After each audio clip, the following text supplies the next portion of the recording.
Bonsoir à toutes et à tous, Shavua Tov. On se retrouve avec le cours du Rav Yitzhak Shuraki pour Midreshet Yehuda Manitou. Et comme souvent, on se retrouve avec le mot de la fin, Parashat Korach. Et je crois qu'on parle à la fin de Troumat Maaser, si je ne me trompe pas.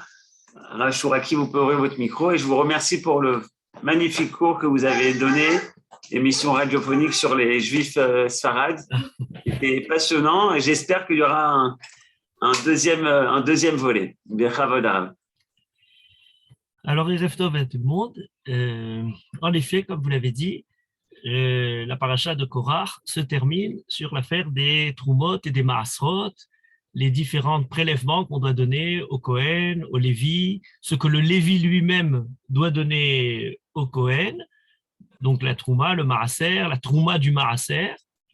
Et le dernier mot de la paracha, ou le dernier pasouk même de la paracha, évoque l'accomplissement de ces différentes mitzvot, des différentes trumot, de la façon suivante, en disant « Velo tisou alavhet » quand vous aurez accompli les différents prélèvements, vous ne porterez pas la faute. « Baharim chem et helbo mimenu » quand vous prélèverez et helbo, je vais expliquer dans un instant plus profondément ce mot.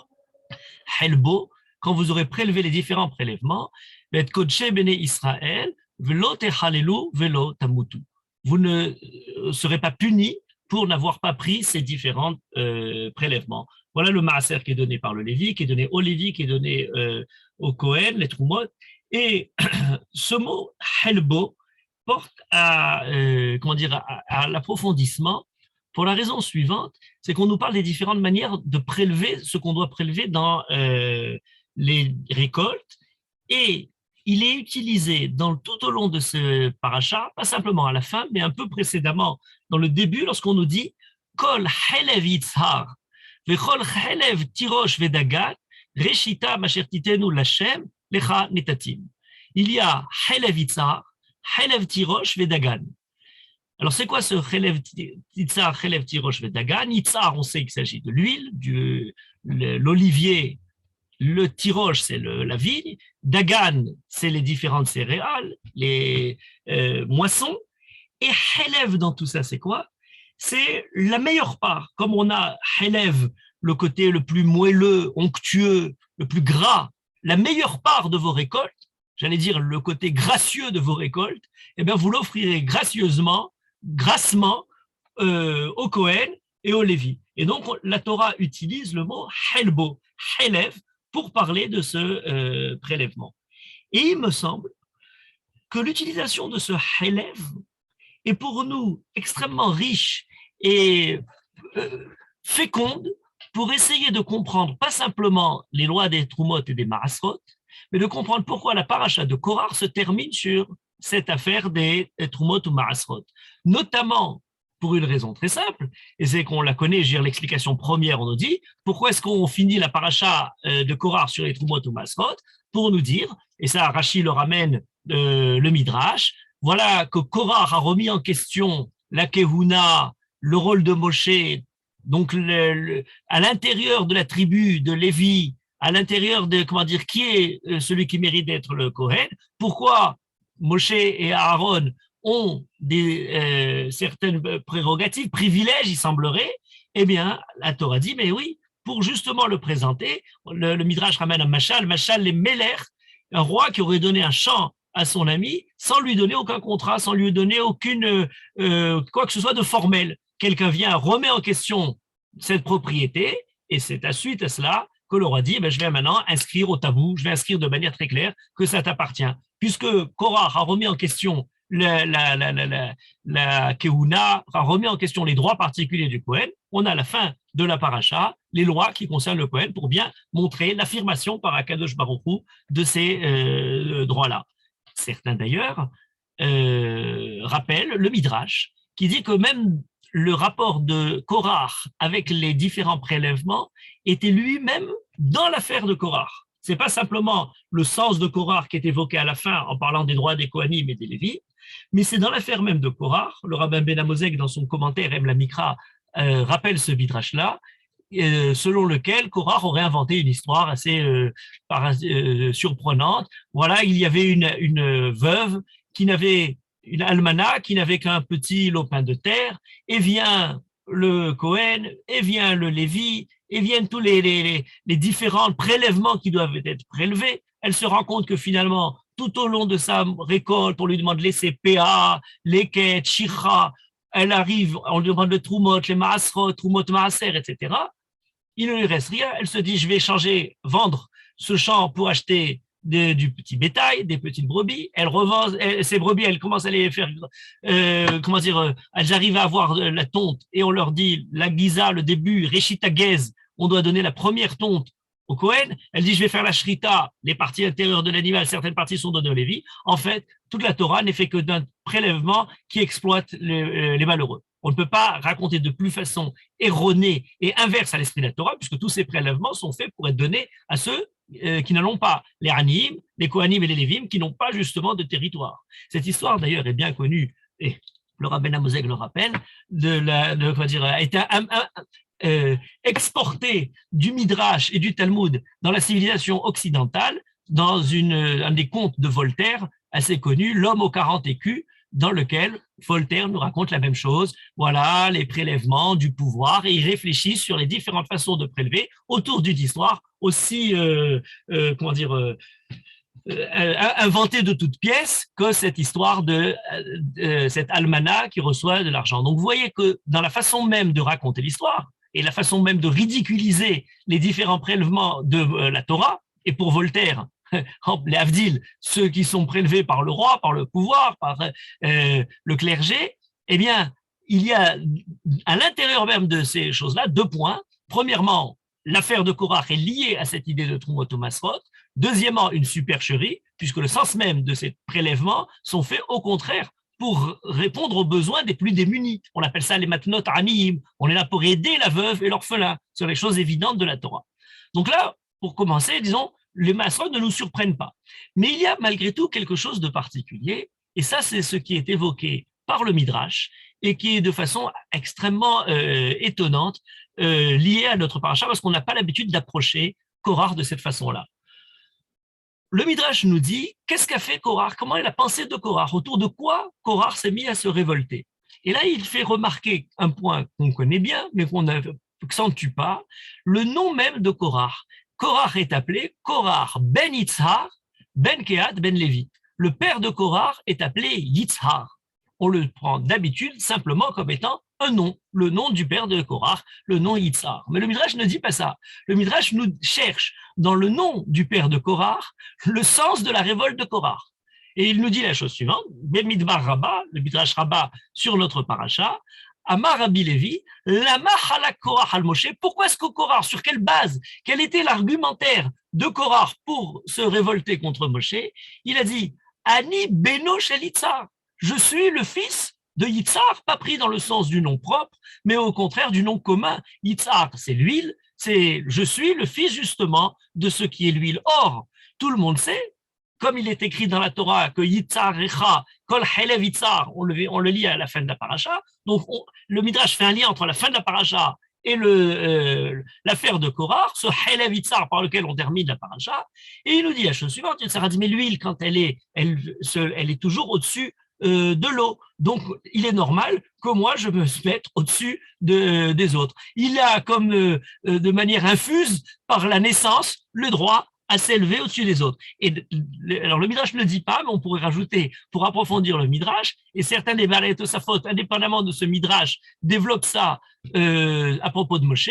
Si Korach se prétend être Ben Yitzhar, attaché à l'huile, eh bien, Moshe, son nom lui-même, est lié à l'eau. Minamaïm Meshitihu. Et tout ce qui concerne Moshe est appelé sous le signe de l'eau, puisque la Torah elle-même est basée sur le symbole de l'eau, le fait de partager l'eau, d'être pris à l'eau, etc. Donc on a à propos de Moshe la notion de l'eau. Et alors, ça prendrait très bien, voilà, il y a l'huile contre l'eau. On pourrait raconter la lutte entre ces 2 éléments-là à travers l'histoire de Korach et de Moshe.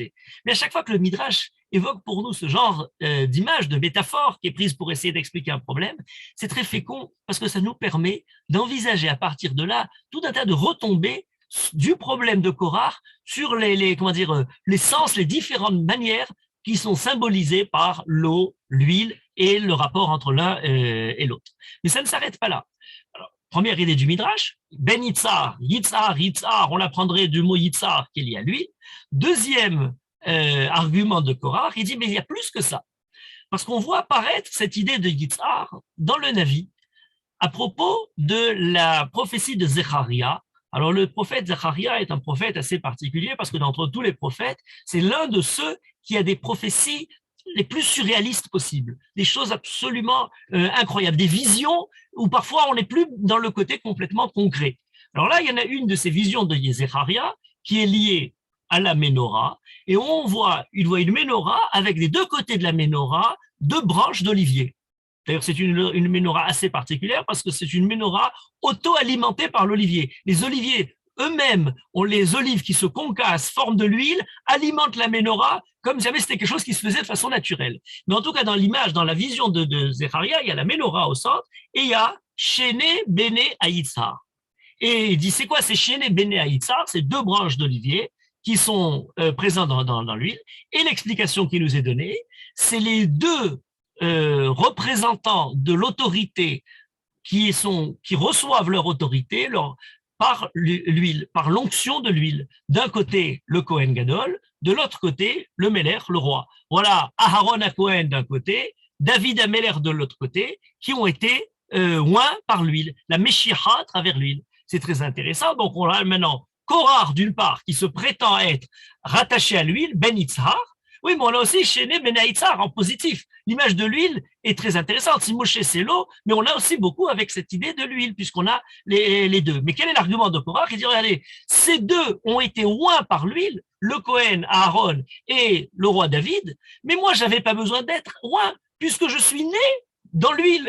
Je suis né par Ben Yitzhar, fils de Yitzhar. Mon père m'a déjà donné l'onction par la naissance. On n'a pas besoin d'avoir ça en plus. Et il dit, Kalva Homer, si déjà, eux qui n'ont pas eu la naissance avec la notion de Yitzhar, on a pu les former en Kohen ou en roi, Kalva Homer, à plus forte raison, moi qui de naissance j'ai ça. C'est très intéressant parce que ce serait une réflexion sur le pouvoir qui serait de naissance, le pouvoir qui serait, un but, qui serait par la nature, par l'ordre même de la naissance, et où le pouvoir qui serait obtenu par le mérite, par la conduite, par la vocation, et pas simplement par le fait qu'on est, d'une certaine manière, l'argument de Korach remettrait en question une lecture qui est très présente de Korach. Vous savez que Korach est un des héros de l'époque moderne.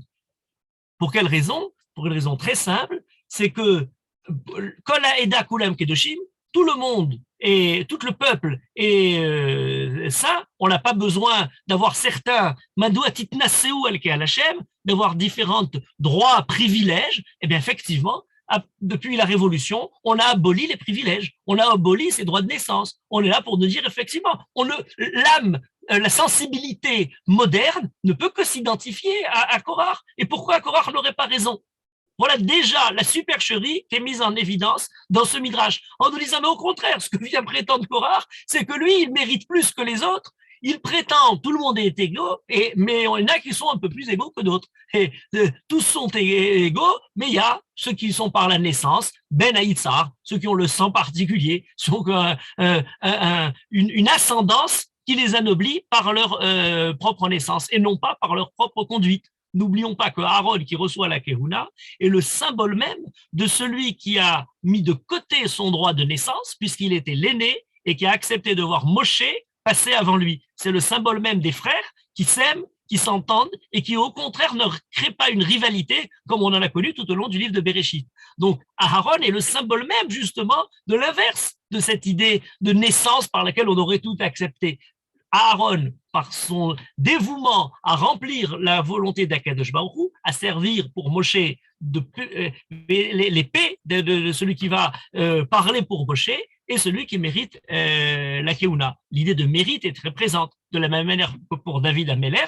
Pour David Améler, il reçoit l'onction après avoir été oublié complètement, mis de côté. C'est le petit, c'est celui auquel on ne pense même pas. C'est celui qui, de façon première, n'aurait pas été prétendant à la royauté. Voilà, déjà, on pourrait réfléchir simplement sur ces débuts de Midrash, sur les différentes manières d'entrevoir le pouvoir par la naissance ou quelque chose qui serait derrière le mérite.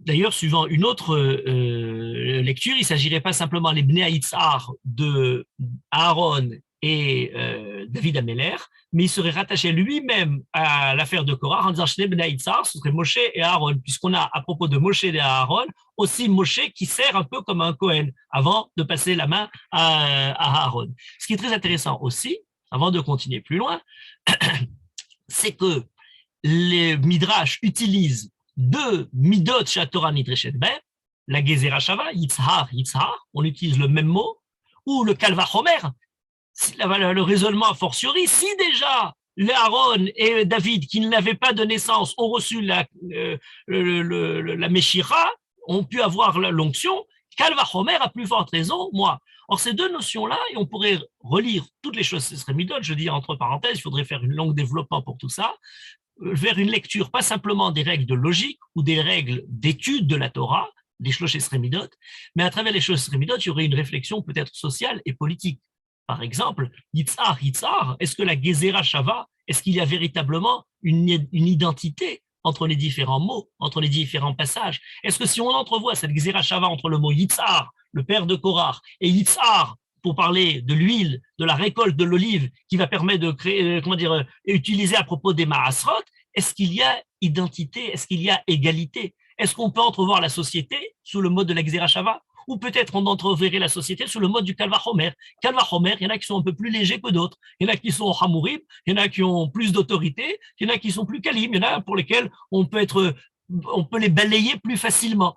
On pourrait entrevoir le klal ou prat, chacune de ces midotes-là, en parlant, mais qu'est-ce que c'est que le klal? C'est justement le collectif, prat, c'est l'individu, et réfléchir au Shloshei Sremidot dans une lecture politique et sociale. Je referme cette parenthèse parce que ça demanderait plus d'approfondissement et plus technique. Je reviens sur l'idée de notre fin de paracha, le prélèvement des Maasrot est évoqué sous la forme de ce Helev Yitzhar. Alors on a évoqué Korah à propos de Yitzhar comme étant l'huile, Korah se prétend avoir reçu cette onction-là, et on a quelque chose de particulier pourtant dans la fin de la paracha, dans la façon dont ce maaser est évoqué, et qui nous permet d'avancer dans notre réflexion. Le pasuk dit, je le reprends, Kol Helev Yitzhar, Vekol Helev Tirosh Vedagan, Reshita Masheritenu Lashem Lechan Etatim. Tout ce qui est la meilleure part de votre récolte d'olivier et le Helev, votre meilleure part du tiroche, de la vigne et de la moisson, vous les donnerez au Kohen. Ce qui est intéressant, c'est que l'ordre évoqué par ce passouk-là n'est pas l'ordre habituel. On nous parle dans ce passouk, Kol Helev Yitzhar, d'abord on parle de l'huile, ensuite on parle de tiroche, la vigne, et ensuite Dagan, la moisson. Or, en général, on a, et on le connaît bien, puisqu'on a même dans le Kiryat Shema, on nous parle de Deganecha, Tiroshecha, Veitzharecha. On parle d'abord de la moisson, ensuite de la vigne et ensuite de l'huile. L'huile a pris le côté premier dans l'ordre de ce passouk. Tout au long de la Torah, quand on parle de ces trois éléments de base, les trois éléments des Maasrot, on nous parle d'abord Deganecha, Tiroshra, Veitzharecha. C'est d'ailleurs, cet ordre-là est un ordre naturel, parce qu'au niveau des périodes de l'année, des saisons de l'année, eh bien, on commence d'abord par avoir la saison des moissons, de Pessah à Shavuot. Ensuite, on passe au tiroche, au vendange, le mois de Tammuz, Av, vers Elul. Et ensuite, simplement, on arrive au Yitzhar, à la récolte des oliviers qui arrivent du mois de Heshvan jusqu'à Hanouka. D'ailleurs, quand on arrive à Hanouka, on est effectivement dans tout ce qui concerne l'huile, l'allumage de la menorah. Or, donc, ça nous donnerait Dagan, Tirosh, Yitzhar. Or, encore une fois, notre passouk nous dit Kol Helev Yitzhar, on met en premier ce Yitzhar, cette huile. Deuxième élément qui nous peut être surprenant dans cet ordre inversé de notre paracha, des Trumot ou Masrot, c'est qu'a priori, Dagan et Tirosh représentent des éléments essentiels de base de l'alimentation, à la différence de Yitzhar. Dagan, c'est la moisson, Tirosh, c'est le vin. N'oublions pas qu'à l'époque des Chachamim, le vin est la boisson première. C'est quelque chose qui était au contraire même utilisé pour avoir comment dire, au niveau presque médical, la santé, qui avait fermenté, donc ayant enlevé d'une certaine manière tout un tas de bactéries. Et on a d'autre part Yitzhar qui vient et qui n'a pas l'utilité qu'on a aujourd'hui. L'huile, aujourd'hui, a changé totalement je dirais, de vocation. L'utilisation première, alors si vous prenez l'huile pour faire vos salades, c'est en dernière utilisation à l'époque des Chachamim. Même pas le fait d'utiliser l'huile pour allumer et pour la lumière, pour les bougies, pour les nérotes, mais l'huile première qui est utilisée, dont on parle régulièrement dans le Talmud, c'est pour faire sicha, c'est-à-dire s'enduire les mains d'huile ou le corps, soindre d'huile, pas parce qu'on voudrait se prendre pour un Cohen ou un roi, mais simplement parce qu'à travers l'huile, on crée justement les produits, le savon, on utilise l'huile d'olive pour le faire, eh bien, c'est ce qui permet au contraire de garder l'entretien de la peau et non pas simplement ce qui est consommé. Donc l'huile arrive ensuite, n'a pas la primeur sur le côté alimentaire qui est le côté premier. Pourtant, on a certains passages, et qui d'ailleurs, à cause de cette question-là, ont posé problème aux Chachamim. Par exemple, le passouk de David Ameler dans Tehilim, Veyayin yesamach levavenosh, leatzil panim mishamen, velehem levavenosh israd. Voilà, Yayin yesamach levavenosh, le vin en premier. Ensuite, on dit lehatzil panim mishamen, et ce lamed de lehatzil panim mishamen est très embêtant. Est-ce que c'est, on parle du vin, ensuite on parle qui réjouit le cœur de l'homme. Ensuite, on parle de l'huile qui est matzil panim, qui permet de réjouir, de faire rayonner la face. Et ensuite, le pain, les hem, les vavenosh, isad. Et dans quel cas, on aurait le vin, l'huile et le pain en dernier. Ce à quoi certains Chachamim, par exemple Rabbi Yosef Hayoun, qui est un des grands commentateurs du Tanakh, notamment du Sefer Teilim du XVe siècle au Portugal, dans son commentaire, rajoute et donne l'explication de ce Leatzil panim mishamen en disant non, on ne parle que du vin et du pain. Leatzil ve'ayin yesamach levavelosh, le vin est ce qui réjouit le cœur de l'homme, il le réjouit jusqu'à Leatzil panim mishamen, à le faire rayonner plus que l'huile. Le vin, dans son rayonnement de joie, de bonheur, de convivialité vis-à-vis de quelqu'un, lui donne un rayonnement qui est plus grand que celui qu'on aurait en se faisant, avec l'huile, le côté simplement cosmétique de la chose. Leatzil panim, le mishamen, veut dire plus que l'huile. Et donc, on n'a que le vin d'une part et le pain d'autre part qui nous permet les vavenosh, yis'ad. Ce qui est très important, c'est qu'on aurait dans ce sens-là le leatzil panim mishamen qui nous permet de dévoiler deux choses différentes. C'est qui ce panim en question? Pour l'huile, il s'agit de soindre le visage, de quelque chose d'extérieur. Panim, ce serait le visage, le côté de la façade extérieure. Mais lorsque pour le vin, il y a panim mishamen, c'est plutôt pnim, le côté intérieur. Le vin donne une joie profonde à l'homme qui resplendit sur l'extérieur, mais qui vient de quelque chose de beaucoup plus intérieur, qui lui fait tourner la tête, qui lui fait complètement, parfois peut-être même perdre la tête complètement. Donc, cette idée-là déjà nous approche de l'huile avec deux notions très intéressantes. La notion de leatzil panim, dans ce qui va permettre de rayonner, de resplendir, de donner quelque chose qui est pas simplement le côté de ce qu'on va ingurgiter à l'intérieur, mais la façon dont on va paraître à l'extérieur. Et plus que ça, plus que simplement soindre d'huile, la sicha, eh bien, il y a la lumière, ce qui va permettre de rayonner au sens véritable de la lumière. Voilà que lorsqu'on parle de l'huile, à travers ce passouk de David Ameler, on parle de l'huile comme étant quelque chose qui a, d'une certaine manière, le rayonnement, et plus que le rayonnement, la possibilité d'éclairer la lumière. Or, c'est très important, parce qu'on reprend maintenant notre perspective de Korach, de Moshe à Aaron, David et Kohen Gadol, l'huile utilisée pour justement oindre le roi. Est-ce que on ne peut pas lire à travers ce début d'étude deux façons terriblement différentes d'envisager l'huile? La première, celle de Korach, l'huile est celle qui se trouve au-dessus de l'eau, donc je suis au-dessus de tout le monde. Le pouvoir, l'autorité, comme quelqu'un qui se perçoit comme étant celui qui domine les autres, celui qui a la force par le côté, le fait qu'il s'élève au-dessus des autres. Mais il y a une deuxième possibilité d'entrevoir l'huile, c'est celle qui, au contraire, va permettre de resplendir, de donner de la lumière, d'éclairer.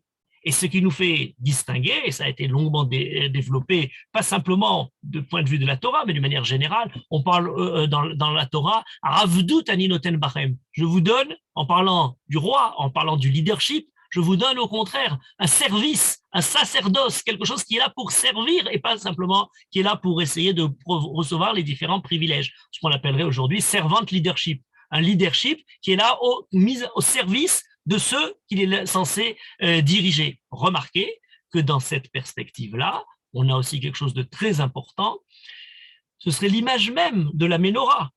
Reprenons l'image de la Ménorah de Zecharia. Il y a la Ménorah, des deux côtés, il y a les branches de l'olivier, Shnei Bnei Yitzhar, ces deux branches d'olivier. Or, il y a quelque chose de particulier dans cette Ménorah. Les différentes, je dirais, hiérarchies sont évoquées au long des peuples de différentes façons, dans la façon de présenter les différents monuments. Vous prenez l'Égypte, vous avez une pyramide. Vous prenez Babel, les ziggourats. Vous prenez Paris, vous avez la pyramide, la tour Eiffel. Tous ces éléments-là ont quelque chose de particulier qui représente une certaine conception du pouvoir, de l'empire. Il y a, au sommet, la cime est extrêmement réduite, il y a quelqu'un qui domine, et puis en bas, la base est très large, puisque sous lui se trouvent toutes les différents, le peuple, la société qui se trouve en dessous. Mais la Ménorah, c'est exactement l'inverse. La Ménorah, elle a une tige de départ, et de cette tige-là, elle s'élève justement de ce qui est la base, le dirigeant juif ne se trouve pas au-dessus, mais se trouve au contraire en dessous. Le Rav Shimshon Raphaël Hirsch a quelque chose de très intéressant, il dit le mot Adon, lorsqu'on voudrait parler de quelqu'un qui est justement à l'autorité, a la même racine que Adanim. Adanim, ce sont les socles sur lesquels on a reposé le Mishkan. Eh bien, être Adon, c'est pas celui qui perçoit son pouvoir comme étant celui qui se met au-dessus des autres, mais au contraire celui qui permet de soutenir, celui sur lequel, la base sur laquelle on va pouvoir construire, celui qui va pouvoir donner de la lumière, qui va pouvoir éclairer à l'image de cette Ménorah qui a un pilier central, et sur la base de le pied central, on a les différentes, les différents éléments de la Ménorah qui s'élèvent. Mais ce qui est intéressant, c'est que cette conception-là avait elle aussi été, aujourd'hui on parle, perçue d'une certaine manière par les classiques. Lorsqu'aujourd'hui on parle d'autorité, les gens disent il y a crise de l'autorité. Les classiques, les anciens, dans le monde occidental, gréco-romain, avaient deux mots pour distinguer justement l'autorité. L'un, c'était imperator, celui qui a l'autorité par le pouvoir, l'empire, mais on en avait un autre mot, c'est justement autorité, qui vient de octoritas, octor, qui est celui qui, d'une racine ogéo, qui augmente. L'auteur et l'autorité ont la même racine. C'est quoi l'auteur? C'est celui qui, par le livre qu'il va écrire, va vous grandir, va vous élever, va vous augmenter. Lorsque vous parlez de cette autorité, alors ça va se donner au niveau lorsqu'on parle de auction, c'est les ventes aux enchères. Celui qui va augmenter le prix, celui qui va faire monter. On le reprend, ces mêmes racines.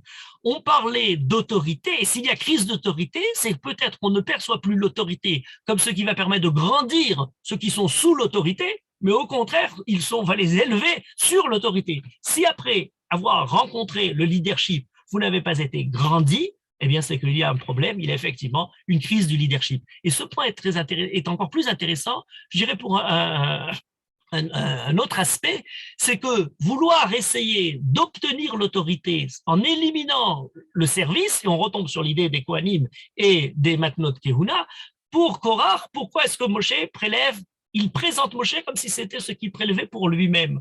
Or, la base de toutes ces mitzvot, des Trumot et des Maasrot, c'est que le Kohen ne prend pas pour lui. Le problème reçoit un maigre dédommagement de ce qu'il a d'abord perdu, de l'abnégation matérielle pour s'occuper du service d'Akadosh Baruch Hu, puisque Akadosh Baruch Hu lui dit Ani chelkecha venachalatecha, je te donnerai pas un territoire, et ton territoire, c'est Akadosh Baruch Hu. Oui, mais du coup, il manque le côté, la subsistance physique. C'est une compensation du fait que le Kohen n'est pas privilégié par rapport à l'autre. Son privilège n'est que dans l'esprit, n'est que dans la Kedusha, n'est que dans le devoir du service d'Akadosh Baruch Hu. Essayez de nous éclairer, de nous augmenter un peu dans cette direction-là.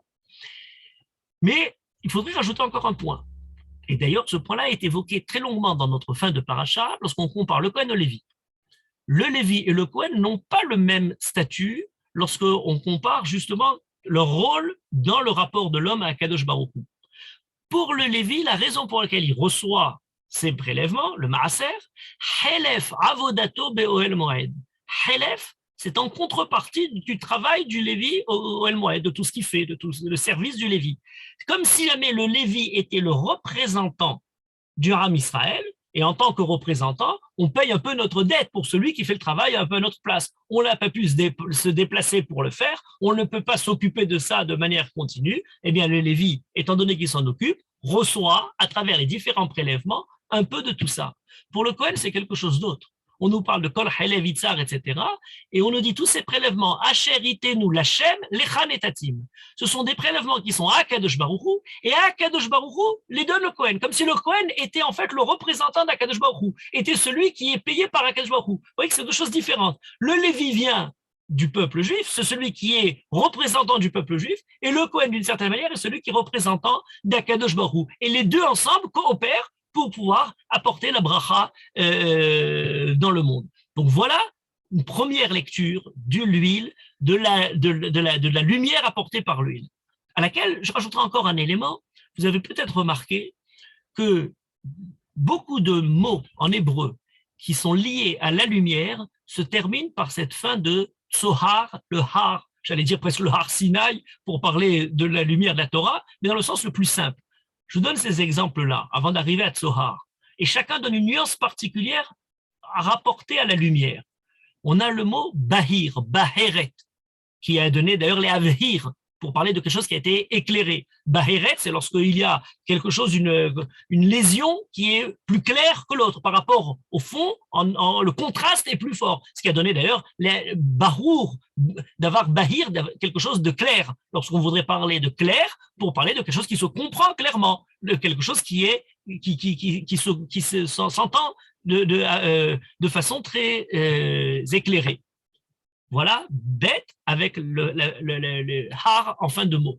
On a un deuxième mot qui est comme pareil. On parle de tet heresh, tohar, tahar yoma, lorsque le jour est éclairé. Mais là, on parle de la pureté du jour pour parler d'un jour extrêmement pur, on l'emploie d'ailleurs même en français, parce qu'il y a l'utilisation de la lumière avec les racines de tahara qui donne la notion morale, la notion de la tahara à l'opposé de la touma, de l'impureté. D'ailleurs, la touma elle-même, et lorsque la lumière ne passe pas, c'est quelque chose de atoum. Atoum, c'est quelque chose qui est entièrement hermétique, qui justement ne laisse pas passer la lumière. Donc voilà une deuxième notion. La première, c'était le contraste de la lumière. Le second, c'est au contraire quelque chose qui est entièrement limpide, lucide, extrêmement clair.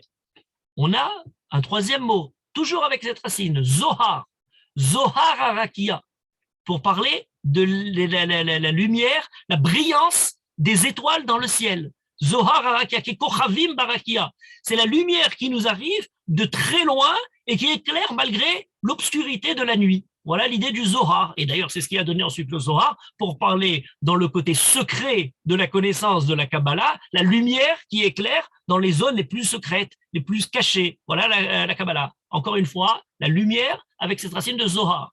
Vous avez le mot Nahar, Nehara, pour parler au contraire d'une lumière qui est comme un Nahar, qui est comme un fleuve, qui est comme une onde, j'allais dire. La lumière sous la forme ondulatoire, eh bien, en mouvement, la lumière qui apparaît, qui approche, qui est différente suivant son évolution de la lumière. Et vous avez enfin le mot Tsohar. Le mot Tsohar, voilà le cinquième mot qui utilise cette racine de har pour parler de la lumière, mais Tsohar, on le connaît dans un autre passage. Pas simplement de Yitzhar, ce qui va éclairer, mais on le connaît dans le début de la Torah, puisqu'on a Tsohar Ta'aseh la Teva. Tsohar Ta'aseh la Teva, c'est la façon d'éclairer la Teva. Il y a différentes marloquettes sur ce Tsohar, est-ce que c'est d'une fenêtre? En tout cas, c'est ce qui nous ouvre dans l'obscurité de la Teva, dans l'enfermement de la Teva, dans cette isolation de la Teva de noir du reste du monde, eh bien, une lumière, une ouverture vers quelque chose de plus haut.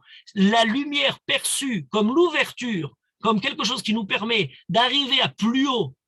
Certains d'ailleurs ont même entrepris que le mot Tsohar, lorsqu'on parle de Yitzhar, si vous prenez Yitzhar et vous décomposez le tzaddik en gématria, ça c'est pour ceux qui aiment les parpéraot, le tzaddik, c'est peut être composé d'un mem et d'un nun, et ça vous donnerait à la place du mot Yitzhar, Yam et Nahar. Yam et Nahar, c'est justement l'eau, c'est la mer, c'est le fleuve, c'est ce qui nous permet au contraire d'aller au-delà de là où on se trouve. La mer est toujours ce qui symbolise, on va en parler dans un instant, les tzitzit, et bien ce qui va nous permettre d'entrevoir le ciel, le Kisei HaKavod, etc. Voilà ce qui était Nehara, voici le fleuve, qui nous ouvre maintenant un tsoha, une ouverture, une fenêtre vers quelque chose qui nous appelle au plus haut que soi-même. Voilà, d'une certaine manière, une autre conception de tsohar, de yitzhar, de l'huile, pas du tout comme quelque chose qui permet de s'élever au-dessus des autres, mais au contraire d'ouvrir un nouvel horizon pour nous. Mais il y a aussi l'inverse de tout ça. L'inverse de tout ça, c'est le rapport entre justement le côté de l'huile qui ne se mélange pas. Et là, peut-être, on arrive à quelque chose de particulier. Pour nous élever, il y a une autre conception particulière de l'huile. Pour éclairer, l'huile a cela, justement, que Korach, dans cette idée, moi je suis le fils de l'huile, eh bien, en disant la nature de l'huile qui ne se mélange pas, à l'eau. Et alors là, ça devient très intéressant. Parce que, par exemple, on a au niveau de la halacha, une halacha qui concerne les trumot et les maasrot, et qui justement fait le diouk dans notre paracha, dans nos psukim. La halacha dans Masechet Terumot nous dit la chose suivante: quand on prélève les différents prélèvements, on ne peut pas prélever de la trouma ou les maasrot mimin al sheino mino, c'est-à-dire que chaque catégorie, chaque espèce de fruits ou de légumes, on doit prélever séparément, pour ceci, pour cela, etc. Et pas mélanger, en prendre un et dire on va rembourser dans quelque chose, on aurait plus, on pourrait s'imaginer, eh bien, j'en ai beaucoup dans cette catégorie, je donnais tout ce que je dois donner comme prélèvement de cette catégorie et je prendrai moins de l'autre. Non, dans chaque chose qu'on prend, il faut kol min ou min. D'où on l'apprend? La Gemara l'explique dans Masechet Bechorot et elle dit la chose suivante: il est écrit kol helev yitzar ve kol helev tirosh vedagan. Pourquoi la Torah elle a dit kol helev? Chaque partie de Yitzhar et chaque kol helev, la meilleure part de Tirosh Vedagan, elle aurait pu dire plus simplement kol helev, Yitzhar, Tirosh Vedagan. On aurait dit la meilleure partie de tous en même temps. Mais puisque la Torah a séparé le Yitzhar d'un côté et d'autre côté le Tirosh et le Dagan, c'est bien pour nous dire que chaque chose doit être évoquée et prélevée séparément. La Gemara pose la question: ah oui, mais si c'est comme ça, alors peut-être entre Tirosh et Dagan, puisqu'on a mis là-bas écrit Kol Helev Yitzhar, Kol Helev Tirosh Vedagan. Alors peut-être Tirosh Vedagan, on pourrait prélever en même temps, puisque pour eux, il n'y a qu'un seul mot. Le Tirosh, le Helev, Tirosh Vedagan en même temps. Sur quoi la Gemara répond, elle dit Kalva Homer. Elle dit le Yitzhar, c'est l'huile, et par exemple, la vigne sont des arbres. En ce qui concerne les arbres, il n'y a pas de Issour Kil Haïm. Si on plante deux arbres, l'interdiction de faire une greffe ne se situe pas en ce qui concerne le fait de les planter, mais ce qui est au fait de les greffer l'un dans l'autre. Il y a différentes manières de créer une greffe en prenant une branche d'un arbre et de l'associer sur l'autre arbre et de cette façon-là créer une greffe. Mais au niveau des graines, si on plante les deux graines, il ne s'agira pas, même si elles sont à proximité, il ne s'agira pas de problème de kilaïm. Par contre, en ce qui concerne les céréales, les blés, ils concernent la vigne, puisqu'on a l'interdiction de faire qu'il haïm entre qu'il et à Kerem avec une vigne et de planter différentes plantes sous cette vigne-là, on a l'interdiction de Kilaïm. Et la Gemara dit, Kalva Homer, si déjà le Yitzhar, l'olivier, où il n'y a pas l'interdiction de Kilaïm, on doit malgré tout le séparer au niveau du prélèvement, Kalva Homer, la vigne et les blés, où il y a le Issour Kilaïm, on devra aussi au niveau du prélèvement des Trumot ou Masrot les faire séparément. Ce qui est intéressant derrière tout ça, c'est qu'il y a une réflexion sur ce qui se mélange et ce qui ne se mélange pas. Il y a des lois de Kilaïm, il y a des choses qu'on n'a pas le droit justement de créer le mélange. Il y a des choses dans lesquelles on nous dit on ne peut pas faire le prélèvement en même temps. La notion de l'huile qui ne se mêle pas aux autres ne prend pas simplement une dimension physique, une dimension de caractéristiques de l'élément de l'huile par rapport à l'eau ou aux autres boissons. Elle nous parle de quelque chose qui aurait une correspondance à l'arique, en ce qui concerne les Chot Kilaïm.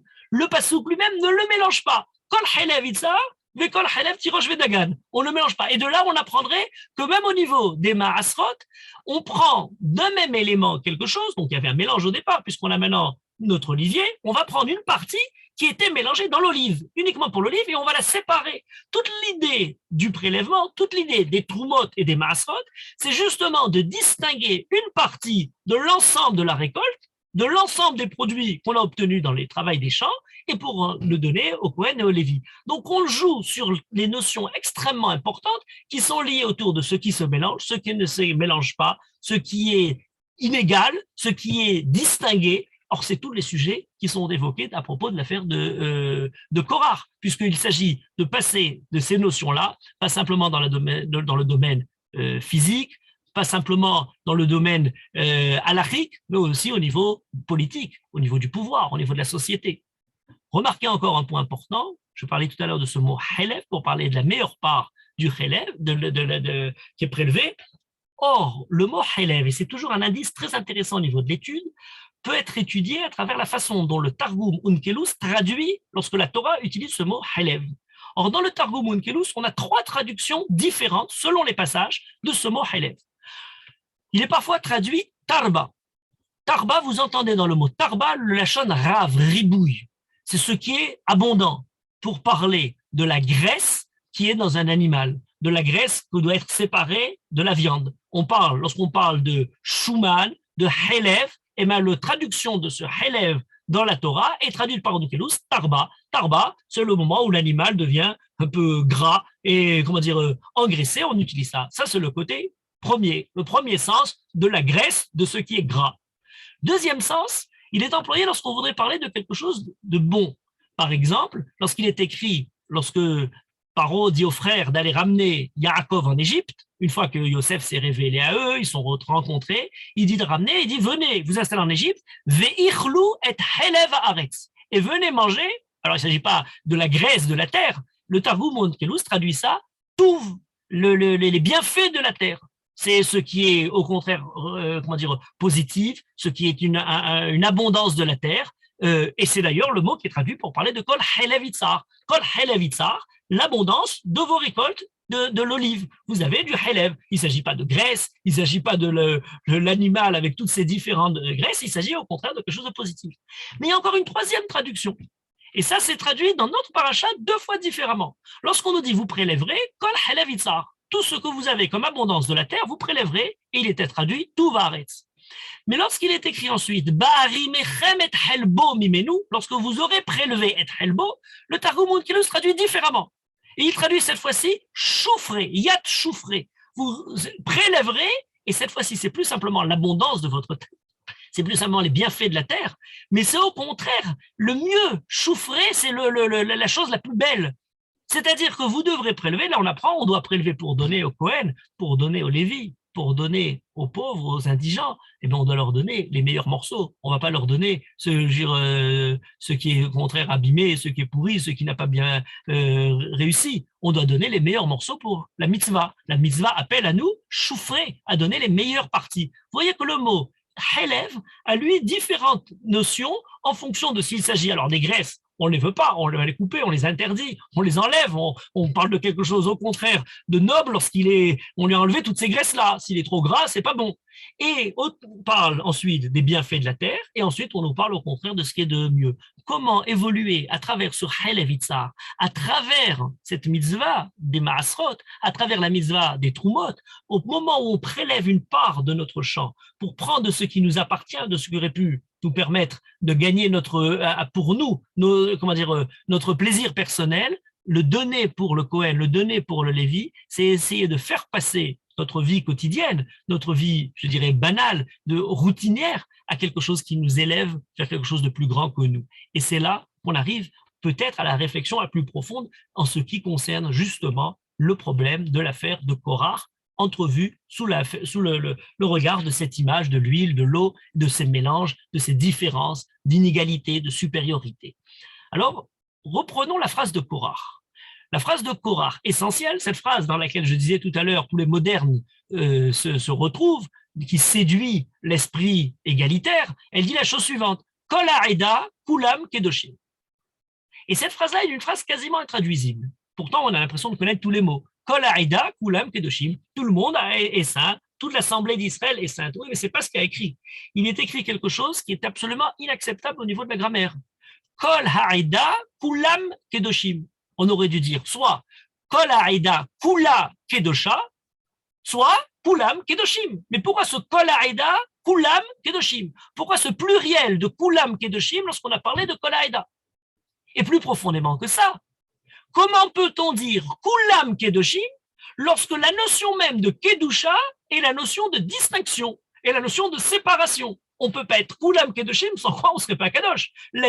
Par définition, qu'est-ce que c'est qu'être kadosh? C'est être mis à l'écart, c'est être distingué, c'est être séparé de l'ensemble. On ne peut pas être kol ha'eda kulam kedoshim. Et c'est là que le kol ha'eda kulam est important, parce qu'on aurait pu dire non, kol ha'eda kulam, elle est kedosha par rapport à l'ensemble des nations. Mamlechet Kohanim ve Goy Kadosh. Voilà, on a Goy Kadosh, le peuple juif. Il est dans son ensemble par rapport au Goyim. Mais là, on nous dit Kol ha'eda kulam kedoshim, c'est-à-dire dans leur multiplicité des juifs à l'intérieur qui composent le peuple juif, ils sont tous kedoshim, mais ils ne sont pas tous séparés les uns des autres, ils ne sont pas tous distingués. Parce que si vous êtes tous distingués, eh bien, vous n'avez plus aucune distinction. La distinction provient justement du fait que c'est le choix de certains par rapport à d'autres. Voilà dans la phrase de Korach déjà le côté incohérent de cette révolte. Et pour l'approfondir, cette notion-là, justement, de mélange et de différence, d'inégalité et de supériorité, il faut reprendre la notion de mélange de manière essentielle. Notre monde, la vie, est composée entièrement sur la base du mélange. On pourrait dire, au niveau de la consistance chimique, eh bien, on a des éléments simples, mais on a des corps composés. L'ensemble du monde qu'on entrevoit, c'est jamais des corps simples, ce sont toujours des corps composés. On parlait tout à l'heure de l'eau, et bien l'eau, H2O, il y a différentes, c'est une molécule qui comprend différents éléments. Donc on a quelque chose de composé. Lorsque vous parlez au niveau culturel, eh bien, l'art, la musique, prenons la musique, un orchestre symphonique, c'est un mélange de sons. Vous avez mélangé, vous n'avez pas le son tout seul. On peut avoir l'acuité auditive pour essayer de reconnaître le son particulier, mais c'est l'ensemble de ces sons qui crée la création. Vous prenez un jardin, c'est un mélange d'espèces, un mélange de fleurs, de couleurs. Les mélanges, d'une manière générale, nous entourent de partout. Et c'est là qu'arrive une différence majeure entre l'esprit grec et l'esprit juif. L'esprit grec entrevoit que le monde, microcosme et macrocosme, le monde petit, le monde de l'homme et le monde plus général de l'univers, proviennent entièrement de ces mélanges. Il y a 4 éléments, on nous dit l'eau, l'air, la terre, le feu, et on a ces 4 éléments-là qui composent l'ensemble des éléments. La création, la nature, on en parle de forme de création ou non, et l'ensemble justement de ces compositions au niveau de l'homme, que ce soit d'ailleurs au niveau psychique ou au niveau physiologique. Les Grecs parlaient de différentes humeurs. Il y a 4 humeurs différentes et il y a différentes cellules, aujourd'hui on dirait des cellules mâles, des cellules femelles, etc., qui sont composées. Et c'est la composition de tous ces éléments-là qui crée l'homme. Ensuite, il y avait même des choses plus complexes. Par exemple, les 4 humeurs, 4 aspects, disons, du monde, on parlait du chaud, du froid, du sec et de l'humide, ont différentes compositions. Entre le feu et la terre, on se trouve dans ce qui est sec, la terre et l'eau dans ce qui est froid, l'air et l'eau, ce qui est humide, l'air et le feu, ce qui est chaud. Vous voyez, il y a toute une réflexion sur la composition des éléments de base. Et puis ensuite, on pourra dire que, par exemple, les différents mélanges créent le tempérament. Et la médecine suit le tempérament, à la fois du tempérament, de l'âme, comme le tempérament simplement de la nature. Comme on parlera du temps qui fait. Alors, on parlera de la santé pour parler de l'équilibre, différentes maladies, du déséquilibre. Voilà les différents éléments, les différentes humeurs liquides ou organiques qui sont dans le monde. Or, quand on parle de la création dans le monde juif, dans la Torah, on parle exactement de l'inverse du mélange. Vous aurez remarqué que chaque jour de la création est basé sur la différence, sur la séparation. Les havdil ben hayom ou ben halayla. Les havdil ben hamaim asher me'al la rakia, maim shemitachat la rakia. Séparer l'eau de la terre sèche. Avant le premier jour de la création, etc., on a effectivement la conception juive voit le mélange qui est le début de la création et qui, au contraire, va être créé par la distinction de ce mélange. La distinction, lorsqu'on passe de ce tohu vavohu vers quelque chose, au contraire, de distingué, de séparé. Donc, il y a quelque chose, au contraire, qui crée la différence, j'allais dire, à la notion même première pour commencer à parler de la création, et qui est différente de manière fondamentale entre l'esprit juif et l'esprit grec. Mais ça va plus loin que ça. On a dans le monde classique deux mots essentiels, vous allez voir qu'il y en a un troisième ensuite, pour parler justement du mélange. Là, c'est mixis. Mixis, c'est le fait de mixer, c'est le mélange. Et le deuxième, c'est crasis, ce qui a donné le cratère, c'est le grand vase dans lequel on mélange l'eau et le vin. Alors, mixis et crasis permet de faire ce qu'on appelle en hébreu une arkava shrenit ou arkava misgit. J'explique. Est-ce que lorsqu'on a fait ce mélange, les différents éléments qui sont mélangés sont simplement juxtaposés, mais on peut de façon réversible ramener l'état initial, ou alors, et ça ce serait le sens de mixis, l'exemple par exemple c'est mélange des grains de riz et de grains de blé, c'est là où on a la mélacha de borer. Borer, il y a une situation mélangée, et ensuite on est en train de faire le tri, on est en train de séparer, de distinguer d'un côté à l'autre. Voilà une mélacha. Vous comprenez pourquoi borer est tellement important dans les mélachot du Shabbat, puisque c'est sur les fondements essentiels de la création du monde. Mais il y a une deuxième manière de voir le mélange, c'est crasis. Je disais tout à l'heure, lorsqu'on mélange l'eau et le vin, mais c'est la fusion entre les deux éléments.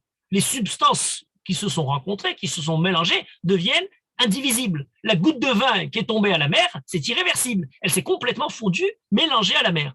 Dans cette notion de crasis, la crase, on parlerait par exemple, c'est intéressant au niveau de la grammaire, par exemple, la crase au niveau grammatical, c'est lorsque deux mots se sont entièrement assemblés et on ne fait plus. Par exemple, on parlait du lendemain, c'est le en demain.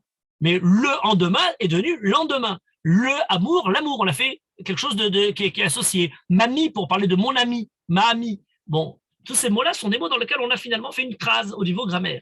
Vous avez au niveau médical la crase sanguine, pour parler au niveau physiologique de l'élément de la coagulation du sang et les différents tests qui nous permettent de l'envisager. En tout cas, on est en train de voir justement le moment où ça se mélange, où c'est fusionnel.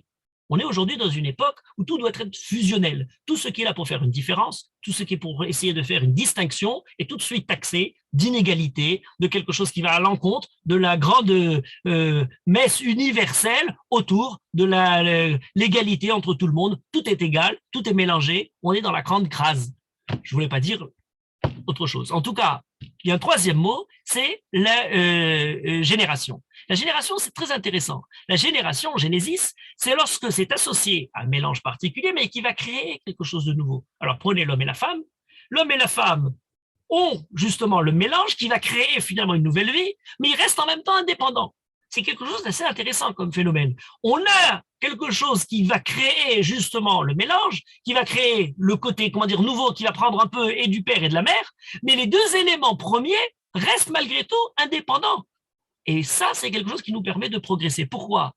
Parce que sur la base de tous ces éléments-là, on se dit, d'un côté, au niveau physique, on dit tout est réversible. Aujourd'hui, on sait retrouver l'état initial. Vous prenez, ça dépend des moyens mis en place. La quantitation, la distillation, la capillarité, le vin et l'eau. Vous savez que l'exemple même qui était évoqué au niveau physique pour parler justement de la crase, eh ben c'était l'eau, le vin et l'eau qui se mêlent. Et puis ensuite, on ne peut plus récupérer. On ne peut pas revenir en arrière entre le vin et l'eau quand ils sont mélangés. Ah oui, c'est pas exact. Vous pouvez voir, il y a des gens qui ont fait l'expérience, vous pouvez faire l'expérience chez vous à la maison, il y a des petits films dans YouTube où on voit, prenez deux verres, un rempli de vin, l'autre rempli d'eau au rabord, vous mettez un filtre en plastique sur un verre pour empêcher que l'eau coule, vous renversez le verre d'eau sur le verre de vin, même taille, et vous verrez que petit à petit, le vin qui était en bas va monter en haut, l'eau qui était en haut va descendre en bas, ils vont se mélanger et au contraire se séparer. C'est la façon de transformer le vin en l'eau. Il y en a qui ont cru que c'était un miracle. En fait, non, c'est tout simplement un phénomène physique tout simple. Il suffit de retourner le verre et le vin qui était mélangé avec de l'eau va se retrouver. C'est simplement une question de densité du vin, par rapport à l'eau. Voilà, c'est pas plus que ça. Donc, on a quand même quelque chose de réversible. On pourrait même dire que même la fission atomique, c'est justement le fait les éléments eux-mêmes peuvent être encore décomposés. On peut arriver à quelque chose qui est revenu en arrière. Qu'est-ce qu'il en est de l'eau et de l'huile ? C'est très intéressant. L'eau et l'huile ne se mélangent pas. A priori, c'est mixis absolu. C'est-à-dire, on peut les mettre ensemble, mais ils resteront toujours séparés. Or, pourtant, il y a un phénomène incroyable qui est évoqué par Philon, et on a plusieurs textes antiques qui l'ont évoqué, alors très difficile à reproduire, J'ai essayé, ça ne marchait pas, mais en tout cas, il est évoqué, il y a un livre entier qui est consacré à l'appel de la confusion des langues. C'est l'explication de Yedidia Alexandroni, Philon, le juif d'Alexandrie, début de l'ère chrétienne, un des premiers textes qu'on a gardé écrit, même si ce n'est pas en hébreu, de commentaires sur la Torah. Et on a dans le livre, dans les textes de Philon, un livre qui s'appelle De la confusion des langues. Et dans son livre sur la confusion des langues, qui est lié sur la tour de Babel, c'est son commentaire sur la paracha de Babel, voilà les langues qui ont été mélangées. Et il nous dit, oui, il y a différents mélanges. Il y a mixis, il y a crasis. Il y a le mélange dans lequel toutes les choses se mélangent, mais on peut encore les séparer. Il y a crasis dans c'est entièrement une combinaison ou une fusion totale entre les deux. Et alors il dit, et puis de là peut naître la confusion. Voilà, la confusion, c'est une fusion ensemble dans laquelle on a là où tout est comme ça. Il dit, les langues, c'est exactement ça. Il dit, mais malgré tout, il y a quand même un phénomène dans lequel une éponge imbibée d'eau, que vous mettrez en contact avec un mélange d'eau et de vin, elle va tirer à elle l'eau. C'est quelque chose d'assez surprenant. Et c'est un phénomène, je l'ai cherché un peu, qui est répété par beaucoup, qui dit oui, l'éponge, quand elle a de l'huile, elle va pouvoir attirer à elle. Mais pourtant, l'huile et l'eau sont sœurs ennemies. Elles ne peuvent pas s'entendre. Elles se séparent. Elles sont toujours en lutte. Et bien, malgré tout, elle a quand même il y a des privilèges. Elle arrive à faire des distinctions. Elle va tirer l'eau et elle va laisser le vin. Les explications qu'il donne au sens physique n'ont plus cours aujourd'hui, mais l'idée est très intéressante. Comme un machal, bien entendu, pour essayer d'envisager, puisque lui, il l'utilise pour parler de la tour de Babel. La tour de Babel, voilà, mélange des langues. Ah oui, mais qu'est-ce qui s'est passé réellement là-bas?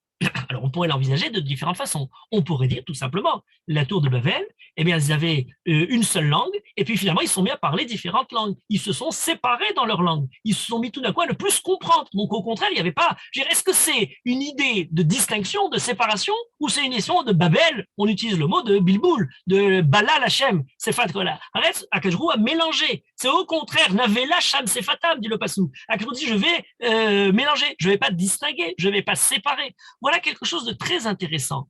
Pour le peuple juif, il y a quelque chose d'autre que ce mélange. Il y a la possibilité de mélanger quelque chose pour créer du nouveau.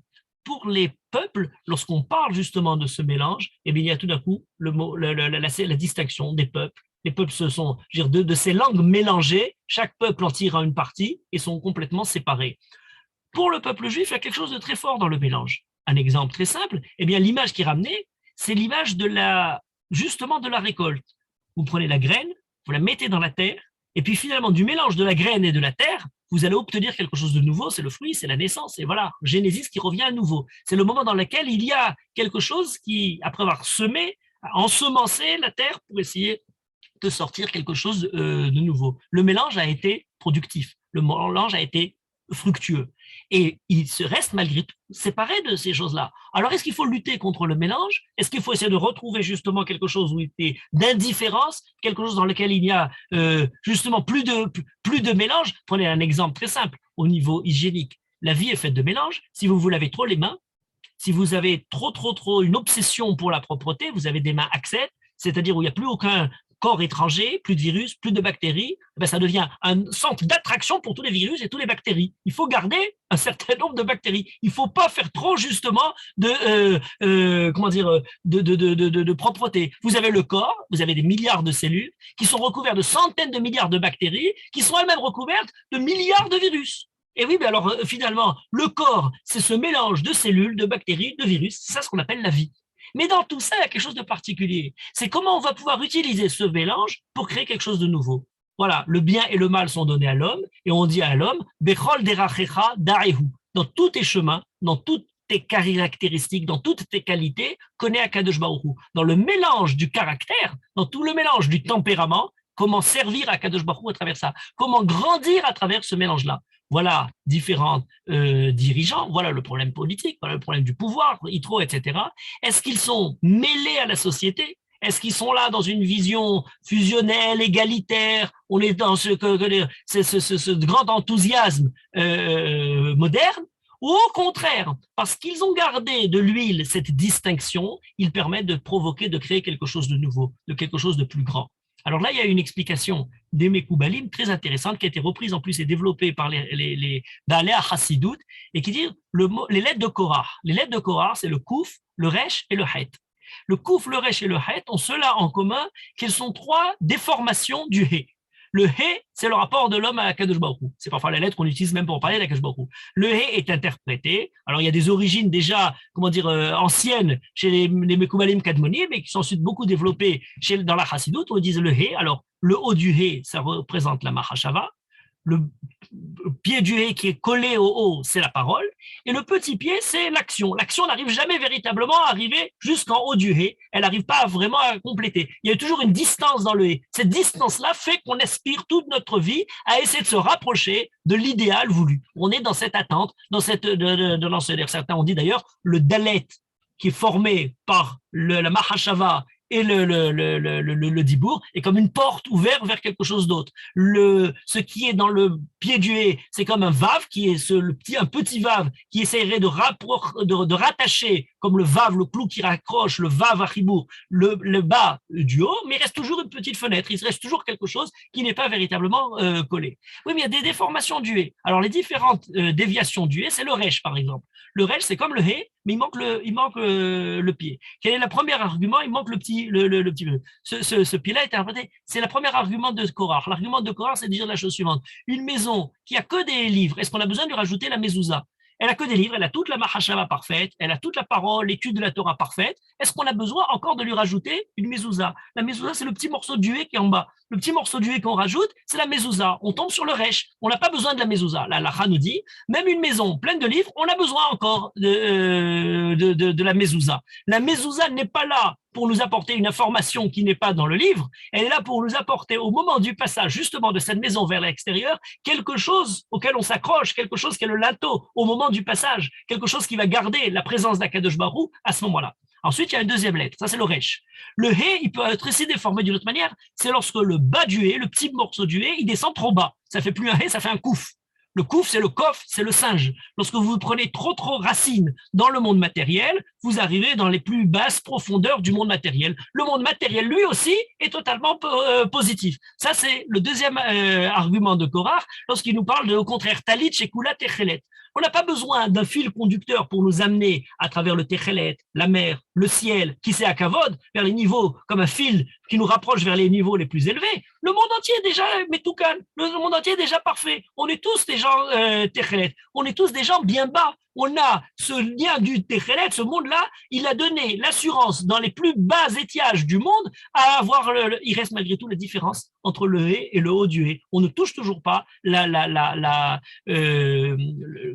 l'idéal qui est perçu par le toit de ce hé. Alors, il y a le dernier, c'est ce qui touche, au contraire, le truc, c'est le het. Le het, on va monter le petit pied et on le colle jusqu'en haut. On n'a plus le hé avec le vav, mais on colle. Ça devient un het. Et oui, là, c'est autre chose. Ça, c'est toute la haïda kulam kedoshim. Tout le monde est déjà arrivé au niveau final. On est déjà dans notre action collé à l'action finale.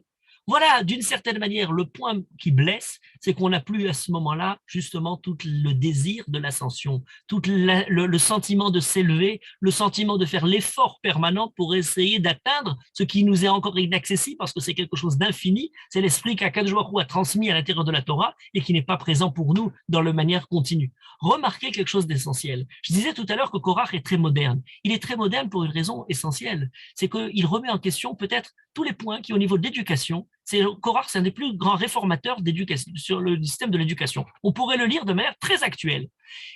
Quelles étaient les trois fonctions essentielles de l'école et de l'éducation? Premièrement, c'est transmettre un savoir, transmettre la connaissance.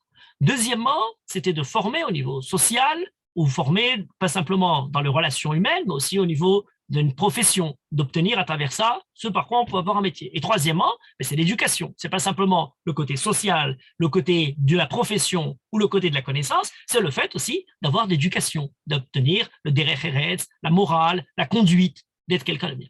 Oui, c'est très bien tout ça, mais il y a trois remises en question de tout ça. La première, Bait Malé Sfarim. On a une maison qui est remplie de livres. Ça ne s'appelle plus une bibliothèque aujourd'hui, ça s'appelle Internet, Google. Vous avez différents comme ça. Toutes les connaissances sont là. Qu'est-ce que l'école va encore apporter comme connaissances quand vous avez toutes les connaissances à portée de la main? Main maintenant, tenant en main le monde. Vous avez le monde et toutes les connaissances dans la main. À quoi ça sert? Si vous avez une maison remplie de livres, on n'a pas besoin de lui rajouter une petite mezouza. Voilà, première argumentation de Korach. C'est d'ailleurs encore plus, c'est qu'on n'a pas une petite mezouza pour garder la maison qui est pleine de livres, on n'a pas besoin de la mezouza. On a une petite mezouza, ça s'appelle le téléphone, qu'on a entre les mains et où on se promène, on garde avec nous cet élément-là qui porte en lui toutes les connaissances de livres. On a, pour garder le petit téléphone, mis à l'écart tous les livres qui sont dans la maison. Plus besoin de tout ça. Bon, il reste quand même une utilité de l'école, il reste de l'enseignement. C'est le côté social, le côté professionnel. Ah oui, le côté professionnel, le côté social. Alors aujourd'hui, on vous dit, il y a plusieurs éléments qui vous ont dit, le talit, le vêtement, est ce qui justement caractérise, montre, présente l'homme vis-à-vis de la société. Je m'habille et vous voyez à travers le vêtement, à la fois peut-être la fonction, à la fois peut-être le rôle, à la fois peut-être la profession, à la façon de voir. Ah oui, mais aujourd'hui, vous avez remarqué que ça, c'est déjà passé depuis très longtemps. L'habit ne veut plus rien dire. Tout le monde s'habille de la même manière. Ça ne caractérise plus un rang social, ça ne caractérise plus rien. Ou que ce soit dans quelle profession dans laquelle on se tourne, on a complètement éliminé les habits formels. Ça, c'est de l'ancien temps. Et puis, vous allez dire, oui, mais quand même pas au niveau de l'habit simplement, au niveau de la rencontre avec des gens. Oui, mais j'ai des communautés virtuelles dans l'Internet qui sont suffisantes. On n'a pas besoin de voir le collège, pas besoin d'arriver comme ça, surtout dans le cadre simplement scolaire, pour avoir tout ça. Donc, au niveau social, au niveau professionnel, on a la possibilité d'avoir des métiers qui sont, apprendre des métiers beaucoup plus facilement, même sans avoir besoin d'avoir fini toutes ces études. Donc, on n'a plus besoin de tout ça. Le talit est déjà techelet. On n'a pas besoin d'avoir en plus le chou des tzitzit. Il nous reste quand même quelque chose. C'est l'éducation. C'est le chinour. C'est la chose essentielle comme ça. Le rôle essentiel du Kohen, qui sifte Kohen, ishmeru, darat. Eh bien oui, le Kohen, dans sa relation, par la Ahava, par la bracha du Kohen, par la gentillesse du Kohen, eh bien, c'est celui qui va justement nous approcher un petit peu de quelque chose de transcendant. Mais l'essentiel même de la notion de Hinour, de Midot, de l'idée de morale, de normes est remise en question. Qui va me dire? Est-ce qu'il y a véritablement une manière et une seule manière de se conduire qui peut prétendre avoir la parole infuse de ce que signifie la morale?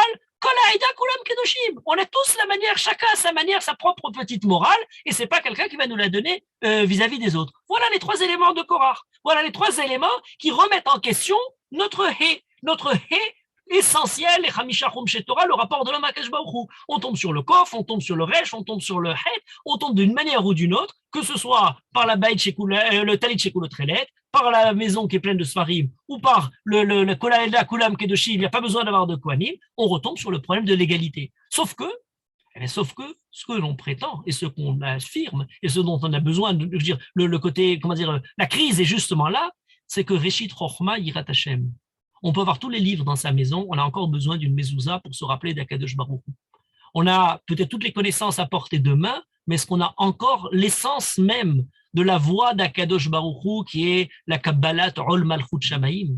On a les tzitzit, on a la possibilité de créer des communautés virtuelles, d'imaginer, de se trouver le côté professionnel de tout ça, mais il y a quelque chose d'essentiel, c'est le chut du tzitzit qui nous permet d'accéder pas simplement à ce qui existe, à ce qui est présent dans le monde, mais à ce qui nous dépasse, à une communauté qui est complètement au-delà de tout ça, qui rattache notre monde matériel au qui sait à Kavod, la mer, le ciel, etc., et on arrive à quelque chose d'au-delà. Est-ce qu'on peut trouver quelque chose de transcendant simplement dans les différentes méandres de la toile et de toute l'Internet? Et le troisième point, c'est le Kohen. Nous continuons malgré tout à affirmer quelque chose d'essentiel dans le moussard. La morale ne nous trompe pas. On n'est pas floué, berné par tout ça, par le rapport de la Ahava du Kohen, par le rapport humain de celui qui reçoit la parole de la Kadosh Baruch Hu et qui fait retomber la parole sur la Keila, Yevarechecha, etc. Le problème essentiel, c'est le problème de l'égalité. Il y a quelque chose de statique. Il y a quelque chose de terminé dans cette égalité, dans ce côté de cet équilibre. On arrive à la fin de l'histoire. Yemot HaMashiach, d'ailleurs, c'est pas pour rien que les premiers qui avaient présenté ça de manière, et on l'a même dans le Midrash rattaché Korach avec le christianisme, ça y est, le monde est venu, il n'y a plus aucune différence entre les peuples, entre tout le monde. On est tous là, assemblés, dans une fusion générale.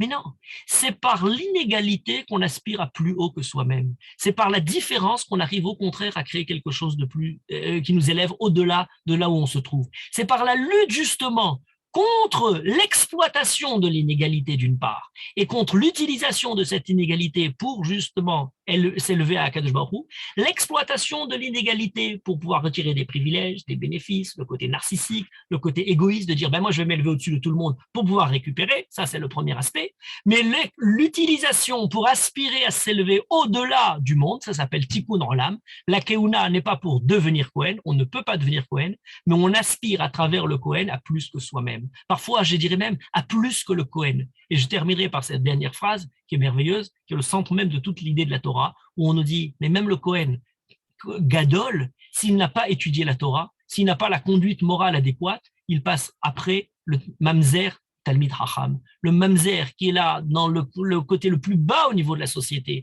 le côté le plus humble qui puisse être, et même pas par sa faute elle-même, mais celle de ses parents. Eh bien, si jamais il a la démarche pure pour se rapprocher d'Akadosh Baruch Hu, on le fera précéder le Kohen Gadol Am Haaretz. Voilà, à travers le Kohen Gadol, de la différence, créer une certaine, je dirais pas une inégalité, mais un champ de force qui nous appelle vers quelque chose de vertical, vers une dimension, une dynamique ascendante. Et cette dynamique ascendante du rapport de l'homme vis-à-vis d'Akadosh Baruch Hu, qui crée la ahava, le rapport amoureux où on attend, où on n'est pas présent, dans le côté tout fusionnel où on a, la première chose qui a été tuée, c'est l'amour. C'est justement le côté de la distance qui permet de se rapprocher, et c'est ça qui est l'amour. Les derniers qui continueront à procéder à je ne veux pas dire le romantisme, mais à l'amour, c'est justement les juifs qui continuent à garder dans cette idée-là la distance, et qui permet ensuite de se rapprocher. Cette distance-là, lorsqu'elle est manifestée dans le côté social et politique, elle est présentée sous la forme du Kohen, du Lévi, de Moshe, de Aaron et de toutes ces choses-là, et non pas comme une certaine hiérarchie dans laquelle on s'élève au-dessus de tout le monde pour essayer de garder les privilèges que ça peut nous donner à la façon dont Korach espérait tomber.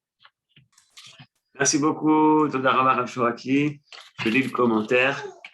Bravo, merci. Magnifique chadouche pour moi.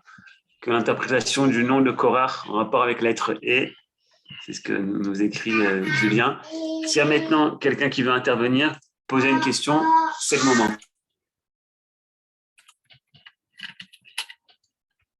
Très intéressant, très intéressant. Merci beaucoup.